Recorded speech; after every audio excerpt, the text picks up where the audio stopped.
It really amazes me sometime how much lumber I've really got stored over in this corner.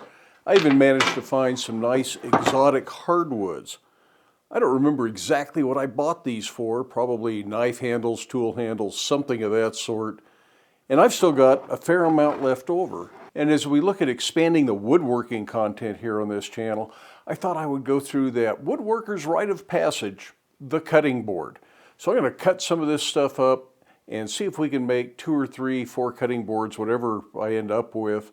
And not only can I use up some of this material, gain some space back over there, hopefully I can make some nice gifts for some of the people on my Christmas list. The first step to any project is milling the lumber. This board's got a bit of a crown to it, so instead of just running it through the joiner initially, I'm going to cut the bowed section out and get a straighter line. Then it cleans up in just 1 or 2 passes on the joiner. That joiner wiggles around a little bit. I need better casters on it that have better locking mechanisms. One of these days I'll build a new stand. Then after the joiner, it's onto the thickness planer. Get it down to a good even thickness with all the rough saw marks off the outside of the board. And then I'm going to start ripping it down into pieces. My thickness, I'm kind of going for 1 inch on all of these strips, but the widths on them will be a little bit random depending on what I can get out of the boards, and that gives me some more creative options as I start to assemble the boards.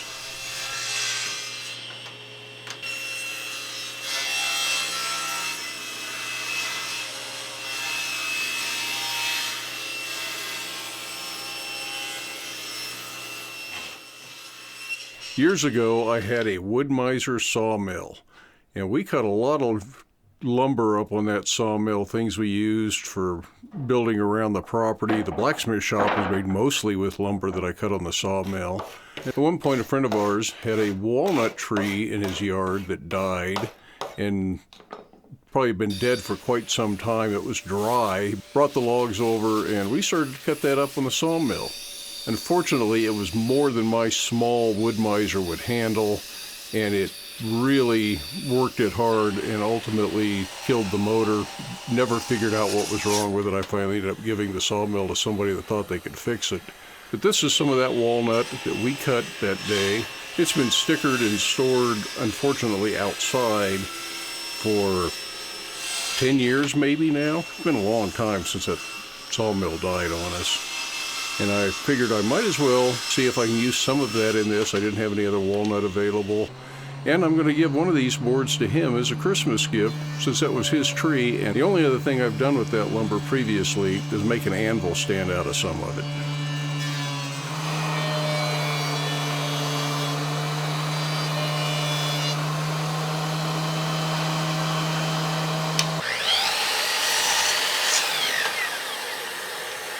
That walnut board I started with was about 10 feet long, 10 inches wide, about 3/4 of an inch thick. And this is pretty much what I was able to salvage out of it. And this board's got a couple little maple strips in there just to add some color and make it a little bit wider.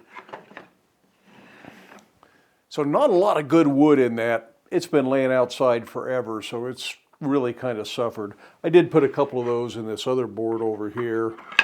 This one is mostly cherry and maple with a couple of walnut strips.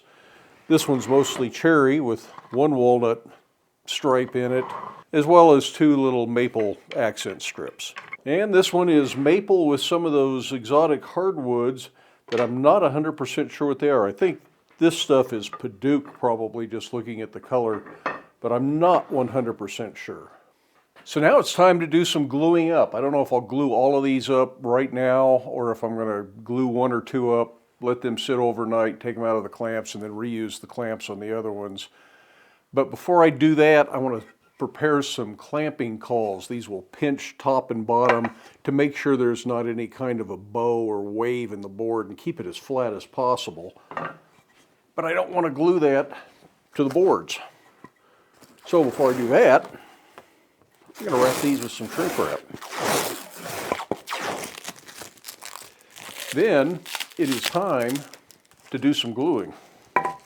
As they say, you can never have too many clamps. And almost certainly I will not have enough of the clamps that I would really like to use, so I'll be on to a hodgepodge of various clamps and various lengths and sizes. But I'll bet you I have enough to get all these boards glued up. I'm going to go ahead and put some blue tape across the bars of the bar clamps, and that is so all the drips and drools from the glue that are inevitable in a project like this don't stick to the bar, and that makes cleanup later easier. You just take the tape off, throw it away, and leave clean clamps. It'll be ready for the next project. I'm certainly putting more glue on here than I absolutely need, but what I don't want is any joint to be starved of glue. I'd rather waste some and have to clean up more glue squeeze out than have starved joints. I'm sure if I do enough of these, I will kind of figure out what the sweet spot is and maybe not waste quite as much glue.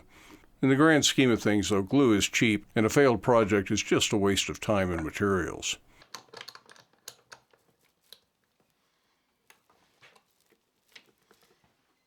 This board is relatively short. I should have cut these clamping cauls down so that they didn't take up quite so much space.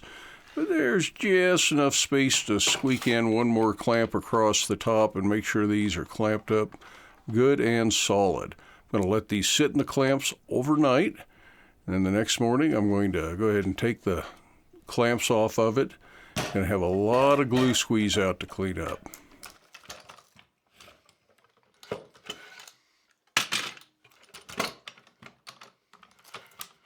I ended up getting 5 cutting boards out of the material that I cut up.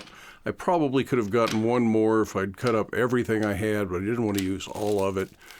But this is a good experiment and a good experience in making cutting boards. Like I say, I've never made a cutting board before that I can remember. Actually turning into a pretty fun project, and I can see why people get addicted to making cutting boards. I'm already thinking about making another batch and going out and buying lumber just for that purpose. I'm going to do my absolute best to clean up all the glue. The scraper did not break as much of it off as I'd hoped it would, partly because these joints are not all in perfect alignment at this point. So a sander helps take off some of the high spots, and then it's onto the planer.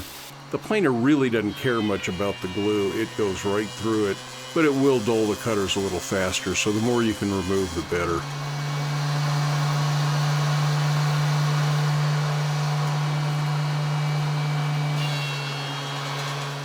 The difference in these boards after planing them and getting them all down to a smooth, consistent thickness is amazing. These already start to look really good, and I don't have any real problems with any of my glue lines. Everything is holding well, and to be perfectly honest, I'm quite proud of myself at this point.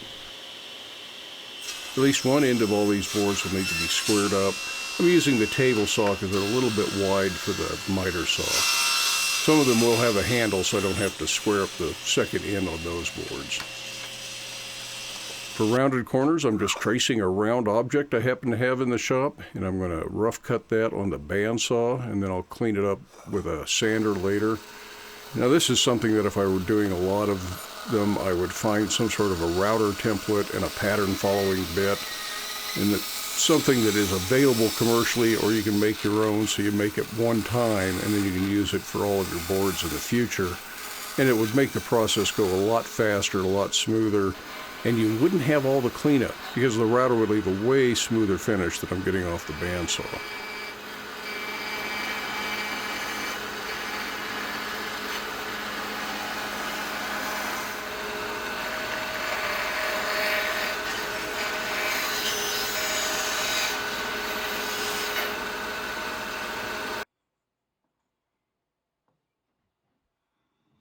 A compass and another random round object help me lay out the handle on one of these boards, and then it's back to the bandsaw to get a cut as close as I can to the line. I could really stand to put a much skinnier blade in that bandsaw. I don't have one, and mostly I make square cuts, so I'll probably need to buy a 1/4-inch blade for that, and then it would follow the line much better, and I'd be able to cut much tighter corners.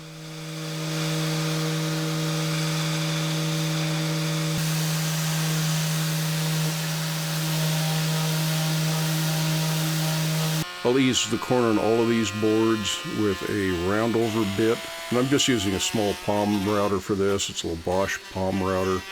Really works pretty good for this kind of stuff. It's not big and heavy like a full-size router, so I really kind of like this little router. At this point, there is plenty of sanding to do.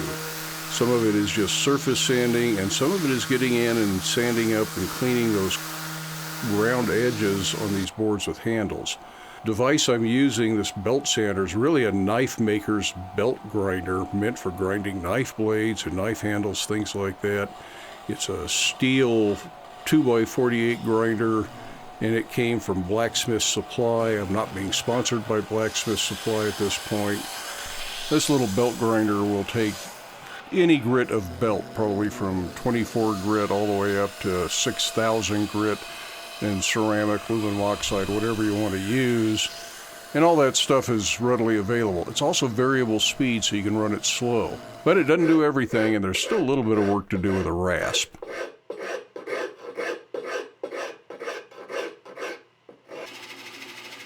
I've got my Forstner bit set to drill this hole, so just the spur comes through the other side. It will not drill all the way through. That way I can flip it over and get a perfect alignment without any blowout on the back of the hole.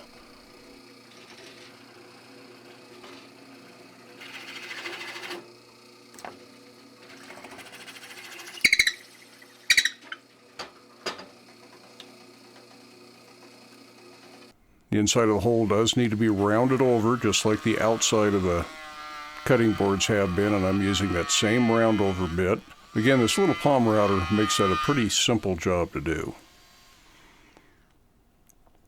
One thing I do wish it had was some sort of dust collection. I don't know if that's available as an aftermarket item or not, but it does throw quite a few chips around the shop.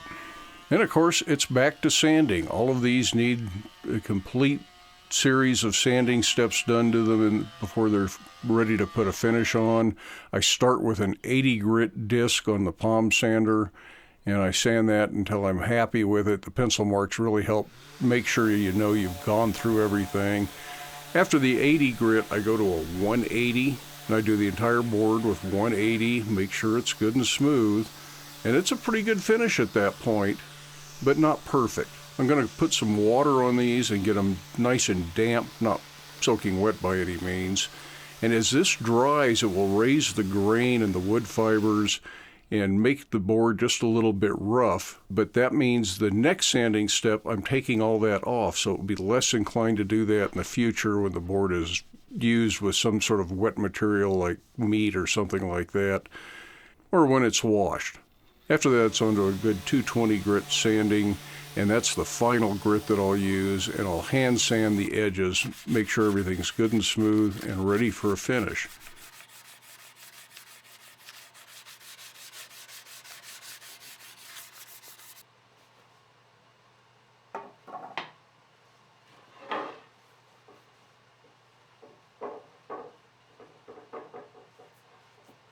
For the finish, I'm going to experiment with 3 different finishes. These are all food-safe oils.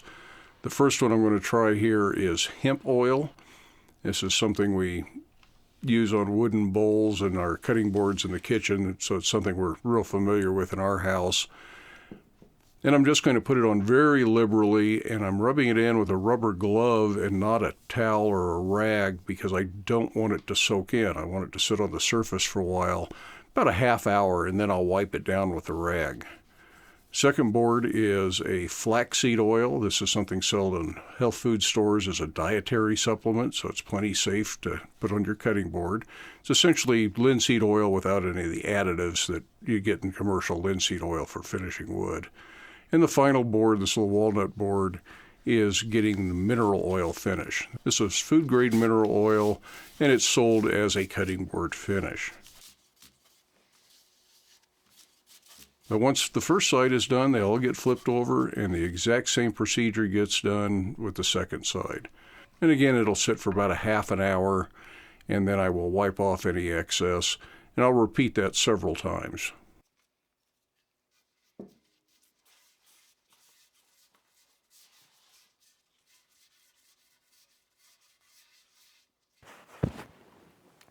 Boy, I am really happy with the way these came out. So far, there's only one coat of finish on them, and I think they look spectacular. better than I'd really hoped for my first go at making cutting boards. I'm still going to put another 2 coats of oil on this, 3 coats total, and then I'll finish them with a food-safe wax meant for doing cutting boards. Now all 3 of these different oils I tried dried overnight. These are all dry to the touch now, and they all seem to have a similar appearance. I don't notice that one finish looks better than the others, so it's just sort of a matter of preference. And there are other finishes to look at. Maybe in the future I will take a look at doing a side-by-side comparison of 4 or 5 different possible finishes for these. I thought I was only going to make this one batch of cutting boards, move on with something else, but I can see why making cutting boards has become so popular. These were a lot of fun to make, and they are a great exercise in improving your skill. You've got to be able to dimension lumber, get the boards square edged, perfectly straight, so you can get a good glue up. Good practice in doing the glue up, cleaning the boards up afterwards. So there's a lot to be learned just doing cutting boards, and you get a little bit of chance for personal expression, not just in the shape of the boards, but in wood selection and how you arrange the different woods in the cutting board to come up with different patterns. And if you've got woods that can book match, that's something else you can work with, is book matching lumber. And you're doing it in small pieces, so there's not a big investment. Now this little board, I have not finished it. It has a little bit of a problem. I managed to knock some chips out of the ring when I was routing that. And I'm going to see if I can fix that. I don't know if I can or not. If I can't, I'm probably not going to give this one away or sell it or anything anyway. So it's one I would keep, and I really like this little cutting board. So that's just another way to explore different creative ideas. I didn't know what I was going to do with these scraps, but I like what I made here, even if I can't fix the chips in this ring. Probably we'll look at that in another video if you're interested. It won't be a real long video, maybe 5 minutes or something like that. But if you want to do that, let me know down in the comments section. There was actually one more board that I finished. It came out really well too, but I've already given that one away. That was a Christmas gift, and I wanted to make sure I got it to my daughter before Christmas. So that one has already been delivered as a Christmas gift. These 2 are going to go as Christmas gifts as well, so they need to be delivered in the next couple of days before Christmas. By the time you see this video, those will be gone. Janet and I are going to keep this one. We really like the way this came out. When I glued this up, I was actually thinking I would cut this into 2 smaller boards. But it came out so nice, we're going to keep that one as a big board. And of course, like I said, we'll probably keep this little one. So if you're watching this video over the holidays, I hope you have a Merry Christmas or Happy Holidays, no matter what holiday you celebrate. Have a Happy New Year, and we will see you for the next video.